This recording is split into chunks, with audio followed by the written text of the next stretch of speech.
কিভাবে মানুষকে পদস্খলিত করতে হয়। সে মানুষকে নেক্সট সুরতেও ধোকা দিতে পারে। নেক্সট সুরতে মনে হচ্ছে ভালো কাজ করছি আমি, দেখবেন এই ভালো কাজের মধ্যেও দেখবেন ধোকা দিয়ে ফেলেছে, এত স্মার্ট। তো আমি যে পয়েন্টটাতে কথা বলছিলাম যে যুব সমাজকে যদি ইব্রাহিমের মতো, ইসমাঈল আলাইহিস সালামের মতো, মুহাম্মদ সাল্লাল্লাহু আলাইহি ওয়াসাল্লামের আদর্শে উজ্জীবিত হয়ে জীবন করতে হয়, প্রথমে তওবা করতে হবে। খালেস তওবা করে সমস্ত পাপ ছেড়ে দিয়ে বাকিটা জীবন এই যে 25 বছরের টার্গেট করেন, এই 25 বছর আমি কি করতে চাই, আমার লাইফের গন্তব্য জান্নাত, জান্নাতে যেতে হলে আমার কি দরকার, আল্লাহর সন্তুষ্টি।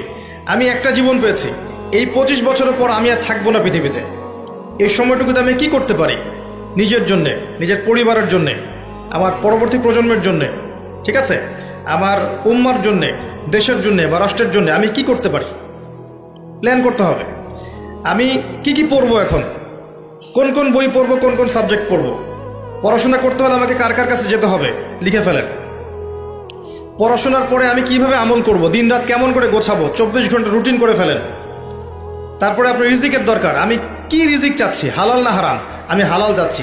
হালাল যদি চাই আমি হালাল জব খুঁজবো, হালাল ব্যবসা করব, হালাল কৃষিভিত্তিক কাজ করব, হালাল কিছু করব, হারামে যাব না। প্রত্যেকটা কাজ ক্যালকুলেশন করে করে।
আপনি কত বছর থাকবেন পৃথিবীতে, কিভাবে মারা যাবেন, কোন দিন মারা যাবেন, এবং মৌতের পর আপনার কি হবে, এই পৃথিবীতে আপনি কত কোটি চালের দানা খাবেন, কত কোটি ডালের দানা খাবেন, কতগুলো মাছ খাবেন, কতগুলো মাংস খাবেন, সব লেখা আছে, সব লেখা আছে। আল্লাহ পাকের এই পুরো সিস্টেমের মধ্যে আমরা, এর বাইরে যাওয়ার কোনো ক্ষমতা নেই। মানুষ তো আল্লাহকে চিনে না, মানুষ আল্লাহকে চিনে না বলেই আল্লাহর অবাধ্য হয়।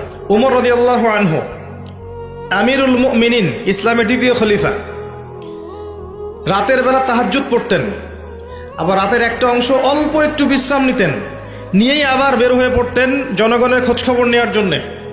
দেখছেন যে এক মা চুলার উপরে হাঁড়ি বসিয়ে রেখেছে, হাঁড়িতে কিছু নাই, বাচ্চাটা কাঁদছে। গল্পটা জানেন না? এটা প্রসিদ্ধ গল্প, কিন্তু প্রসিদ্ধ কাহিনী, বিভিন্ন কিতাবে এসেছে। তো তিনি গিয়ে জিজ্ঞাসা করলেন, কি সমস্যা, বাচ্চা কাঁদছে কেন, খাবার কোথায়? তো এই মহিলা বলছে, ওয়াল্লাহি হাযা বাইনি ওয়া বাইনা ওমর, আল্লাহর কসম করে বলছি এই অবস্থাটা আমার ওমরের আর আল্লাহর মাঝখানের ব্যাপার। মানে এ অভিযোগ করছে আল্লাহর কাছে ওমর সম্পর্কে রাদিয়াল্লাহু আনহু। সে তো চিনতে পারেনি যে এই ব্যক্তি ওমর রাদিয়াল্লাহু আনহু। কথা বুঝতে পারছেন? আচ্ছা, এবার ওমর রাদিয়াল্লাহু আনহু একটু ভয় পেয়ে গেলেন, মানে বিচলিত হয়ে পড়লেন যে আমার ব্যাপারে আল্লাহর কাছে দাবি রাখলে তো সমস্যা না। তিনি এমন মানুষ ছিলেন যিনি বলেছিলেন যে ইরাকের ফোরাত নদীর কিনারায় যদি কোনো ছাগলের বাচ্চা না খেয়ে মারা যায়, আমি ভয় পাই যে আল্লাহ পাক সেজন্য আমাকে জবাবদিহি করতে পারেন। এমন ছিলেন তিনি, আমিরুল মুমিনিন। খেজুর পাতার মসজিদে বসে অর্ধবিশ্ব শাসন করেছেন, অর্ধবিশ্ব, এবং মাটিতে ঘুমাচ্ছেন। তার ব্যাপারে একটা প্রসিদ্ধ কথা আছে, হাকামতা আদালতা আমিনতা ফানিমতা, হে ওমর তুমি বিচার কার্য পরিচালনা করেছো, ন্যায় বিচার করেছো, নিরাপত্তা দিয়েছো, এরপর ঘুমিয়েছো। তারপর তিনি কি করলেন? বললেন, ইয়া আমাত আল্লাহ, হে আল্লাহর বান্দি, একটু অপেক্ষা করো, আমি আসছি। তিনি চলে গেলেন মদিনায়, গিয়ে ওই যে রিলিফ দেয় না, রিলিফ ত্রাণ রাষ্ট্রীয় কোষাগার থেকে, সেখান থেকে একটা বড় বস্তা খাদ্য, জব বা গম এই টাইপের নিজের কাঁধে ওঠালেন। নিজের কাঁধে, অ্যাসিস্ট্যান্টের কাঁধে নয়, নিজের কাঁধে, গাড়িতে করেও নয়, পায়ে হেঁটে কাঁধের মধ্যে এই বস্তাটা নিয়ে তিনি হেঁটে হেঁটে যাচ্ছেন ওই মহিলার বাসা পর্যন্ত। তার পাশে একজন সাহাবী ছিলেন, তার নাম ছিল আসলাম রাদিয়াল্লাহু আনহু। ইনি বলছেন যে, ইয়া আমিরুল মুমিনিন আনা আহমিলু, হে আমিরুল মুমিনিন আমাকে দেন, আমি বহন করছি। তখন উমর রাদিয়াল্লাহু আনহু বলছেন, হাল আনতা তাহমিলু উযরি ইয়াউমাল কিয়ামা, তুমি কি কিয়ামতের দিন আমার পাপ বহন করবে? তুমি কি কিয়ামতের দিন আমার পাপ বহন করবে, আমার বোঝা বহন করবে? আজকে এটা চাচ্ছ তুমি আমার কাছে? নিজে কাঁধে করে নিয়ে গিয়ে ওই মহিলাকে দিলেন, নিজের হাতে রান্না করে বাচ্চাগুলোকে খাওয়ালেন, এরপরে গিয়ে আল্লাহর কাছে কেঁদে কেটে দোয়া করলেন, আল্লাহ তুমি আমাকে যে দায়িত্ব দিয়েছ, আমি হয়তো এই দায়িত্ব পালন করতে পারছি না, তুমি আমাকে ক্ষমা করে দাও। আমি কিভাবে আপনাকে বুঝাবো যে এগুলো হচ্ছে ইসলাম? ইসলামের এই সৌন্দর্যগুলো দেখে হাজার হাজার অমুসলিম ইসলাম কবুল করেছে। ইসলাম তরোয়ারির জোরে ছড়ানো হয়নি, মানুষকে জোর করে, বোমাবাজি করে, সন্ত্রাসবাদ ছড়িয়ে এভাবে ইসলামের প্রচার হয়নি, কখনো হবেও না ইনশাল্লাহ। ইসলাম এভাবে সৌন্দর্য দিয়ে প্রতিষ্ঠিত হয়েছে, ন্যায় বিচার দিয়ে, আদালত আমানত দিয়ে, মুসলিমদের তাকওয়া পরহেজগারিতার চরিত্র দিয়ে। এখন এই যুব সমাজের চারিত্রিক এই অধঃপতনের দিকে তাকান, এরা কি আসলে সেই উম্মার সদস্য? আদৌ কি আমরা উমর রাদিয়াল্লাহু আনহুর উত্তরসূরি, আবু বকর ওসমান আলীর উত্তরসূরি, খালিদ বিন ওয়ালিদ, তারেক বিন জিয়াদ, জায়েদ ইবনে হারেসা, জাফর ইবনে আবি তালেব, আব্দুল্লাহ বিন রওয়াহা তাদের অনুসারী, বদর এবং উহুদের সাহাবীদের মতো আমরা? আমাদের উচিত নিজের চেহারা আগে আয়নায় দেখা, কারণ প্রত্যেকটা নফসকে মৌতের স্বাদ গ্রহণ করতে হবে। ফাইন্নামা তুওয়াফাউনা উজুরাকুম ইয়াউমাল কিয়ামা, এরপর কিয়ামতের মাঠে তোমাদেরকে পূর্ণ প্রতিদান দেয়া হবে। ফামান যুহজিহা আনিন নার ওয়া উদখিলাল জান্নাতা ফাকাদ ফাজ, ওই দিন যাকে জাহান্নাম থেকে বাঁচানো হবে এবং জান্নাতে প্রবেশ করানো হবে, একমাত্র সে ব্যক্তি সফল, আর কেউ সফল নয়।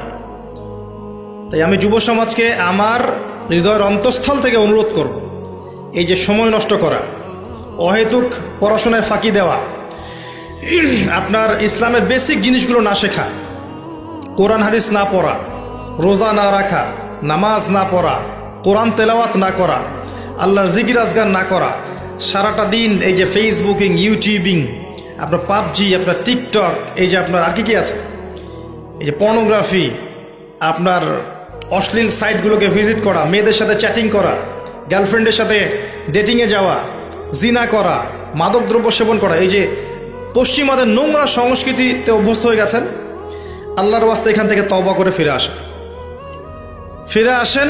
আপনার জন্য দুইটা সুসংবাদ। একটা হচ্ছে, নবী সাল্লাল্লাহু আলাইহি ওয়াসাল্লাম বলেছেন, কিয়ামতের মাঠে আল্লাহ পাক 7 শ্রেণীর মানুষকে আল্লাহর আরশের ছায়ায় ছায়া দিবেন, যেদিন ওই ছায়া ছাড়া অন্য কোনো ছায়া থাকবে না। তার মধ্যে এক শ্রেণী হচ্ছে যে যুবক সমাজ বা যুবক শ্রেণী, যুবতীয় পর্বের মধ্যে, যারা তাদের যৌবনকালটাকে আল্লাহর রাস্তায় বিলিয়ে দিয়েছে। মনে রাখবেন, বার্ধক্যে গেলে মৌতের ফিকির সবার হয়, বার্ধক্যে গেলে সবারই মৌতের ফিকির হয়, কিন্তু ওই বার্ধক্যে গেলে এখনকার গোল্ডেন টাইমটা কখনো ফিরে আসবে না, কোশ্চিন কালেও আপনি এই সময়টা ফিরে পাবেন না।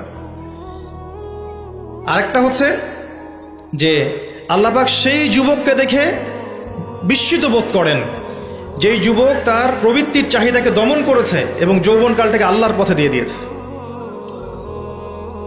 যুবক বয়সের ইবাদতের এত মূল্য আল্লাহর কাছে, এত মূল্য যে এই সময়টাতে মানুষ যা ইচ্ছা তাই করতে পারত, কিন্তু যুবক শ্রেণী আল্লাহকে ভয় করে, তার রাসূলকে ভালোবেসে, রাসূলের সুন্নাহ